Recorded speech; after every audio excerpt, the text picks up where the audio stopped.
Hello everyone, good morning সবাইকে। শ্রেয়ত্বিক ব্লগসে তোমাদের সকলকে স্বাগত। আজ সকাল সকাল উঠে পড়েছি, আর উঠেই ফ্রেশ হয়ে ঠাকুরের কাছে ধূপ দিয়ে দিলাম। তো যেহেতু আমরা কাজের সূত্রে বাইরে থাকি, সেহেতু ঠাকুরকে আলাদাভাবে গুছিয়ে রাখার জায়গা হয়নি, তো আমি এখানেই ঠাকুরকে রাখি আর এখানেই আমি ঠাকুরকে ধূপ দিই। তো আমরা এখন ব্যাঙ্গালোরে থাকি, তো আমরা এখানে সবার বাড়িতেই দেখেছি যে সকাল হলেই এরা রঙ্গোলি আঁকে বাড়ির বাইরে। তো আমারও খুব ইচ্ছা হয়, তো আমি ঘরটাকে খুব ভালো করে পরিষ্কার করে তারপর রঙ্গোলি আগের দিনেরটাকে তুলে দিয়ে আজকে নতুন করে আবার করব। দেখো আমি বসেও পড়েছি রঙ্গোলি করতে। তো আমি একটা ফোন থেকে দেখে নিই, কারণ আমি নিজে নিজে এখানে পারি না।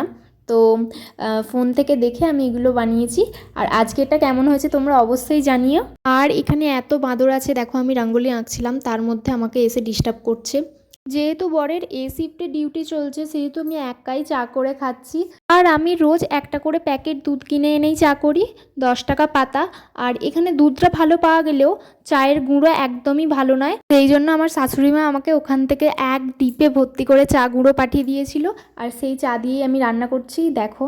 তো এখানে আমার চাও রেডি হয়ে গেছে। আগের দিন হাট থেকে এই নিমকির প্যাকেটটা কিনেছিলাম, বাট নিমকিটা একদমই ভালো ছিল না।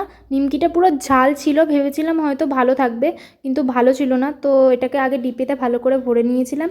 আর একটা টোস্টের প্যাকেট কিনে এনেছিলাম, সেটাকেও আমি ডিপেতে ভরে রেখে গরম গরম চাটা খেয়ে নিলাম।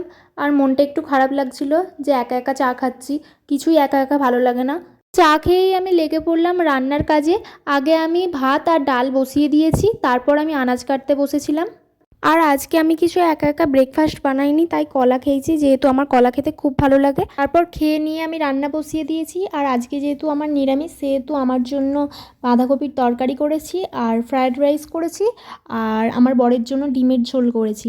আর আজকে যখন বর ডিউটি যায় তখনই আমাকে বলে দিয়েছিল যে আমাকে খেয়ে নিতে, ওর নাকি আসতে দেরি হবে। তাই আমি একা একাই খেয়ে নিয়েছি। খুব জোর খিদে পেয়ে গেছিলো, তাই আমি ওর জন্য ওয়েটও করতে পারিনি। এই যে বাঁধাকপির তরকারি, ফ্রায়েড রাইস আর ডিমের ঝোল আমার রেডি। তারপর বর ডিউটি থেকে আসার পর খাওয়া দাওয়া করে নিয়েছিল ও।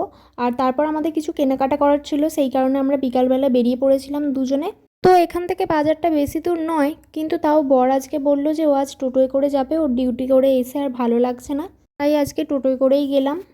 তো ওখানে গিয়ে কিছু খাবো না সেটা কি করে হয়, আগেই আমরা এক প্লেট জিলিপি খেয়ে হাঁটতে হাঁটতে চলে এসেছি বাড়ি। আর বর আজকে নিয়ে এসেছিল চিকেন, আর ও আমাকে বললো তোমাকে রান্না করতে হবে না, ও আজকে নিজেই রান্না করছিল। আর সত্যি বলা বলি কি, ও চিকেনটা কিন্তু খুবই ভালো রান্না করে। আর রান্না হয়ে যেতে তারপর আমরা দুজনে একসাথে ডিনার করে নিলাম।